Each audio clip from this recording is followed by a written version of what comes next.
ABC's Martha Raddatz sat down for an interview with arguably the only man in America who is probably a bigger war criminal than Dick Cheney.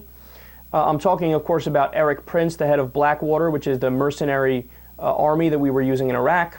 Listen to this little clip, and then we'll come back and talk about it. Now our Sunday Spotlight shining on Erik Prince. You may not know his name, but you've probably heard of his former company. Blackwater made headlines throughout the Iraq War, critics blasting the private security contractor for its aggressive tactics. We visited Prince on his Virginia farm for his side of the story.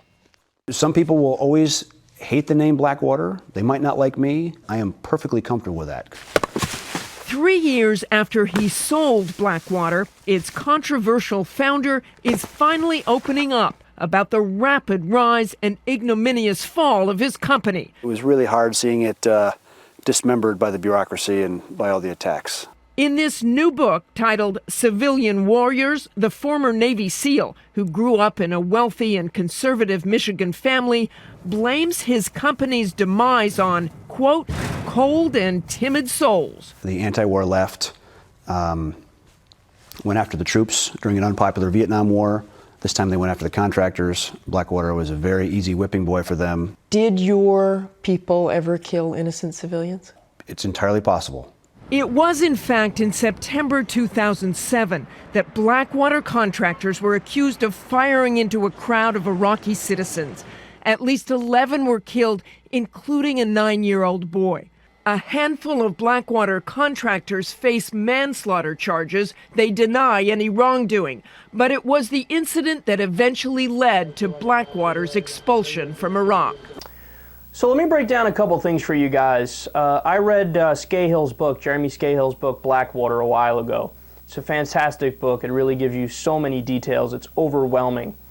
And the thing about Blackwater and why it's such a horrific and terrible and borderline evil organization is that they are a private army. They are a mercenary army. Now, it used to be widely understood in civilized societies that one thing you cannot have is private armies. Why? Because then, they're not accountable to a government. They're warlord factions. This is what we call warlords. If we look in Somalia and there are rival armies fighting each other and jockeying for position and dominance in the region, those are warlords. But that's what these are here. These are also warlords. I love how people don't get, there's a cognitive dissonance, like, oh, we're America, we don't do things like that. No, we literally did. We had a mercenary army fight our wars for us or take part in our wars for us. So here are a couple problems with them. First of all, the people who worked for Blackwater, a lot of them were paid $100,000 and more than that to do the exact same job as our soldiers. The exact same job. So here you got somebody who signed up to serve their country. They're getting paid like $40,000, $46,000, $7,000 a year for doing the exact same thing as this other schmuck who comes in and makes $100,000, $110,000 a year. You think that doesn't piss off the soldiers? Of course that pisses off the soldiers. That got under their skin more than anything. I know because I have a lot of friends who were in Iraq and told me about this. So it's not just that at face value. It's also, think about the cost to the taxpayer. It's just a waste of money. We're the fiscal conservatives on this issue, right? You guys should be screaming about this from the rooftops. Why would you have a private company do a job for more that our soldiers could do? It doesn't make any sense. Also, when it's a mercenary army, here's a massive, massive problem, and here's why they just shouldn't be allowed to be involved in wars. They're not beholden to the Geneva Conventions, the Nuremberg Tribunals, and international law, because they didn't sign on to those treaties. They are a private group. They're not an established government.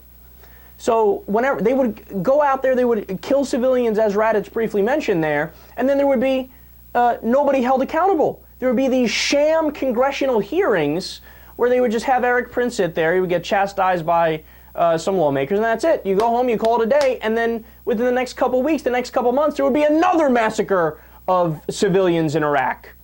So it's just a horrendous group. And then also understand, Erik Prince, he is a fundamentalist Christian. He's a lover of, Pat Robertson, John Hagee, Jerry Falwell when he was alive, all these Christian ministers, the far right-wing Christian ministers that want to push our religion on everybody internationally, actually wouldn't mind starting a war with Islam.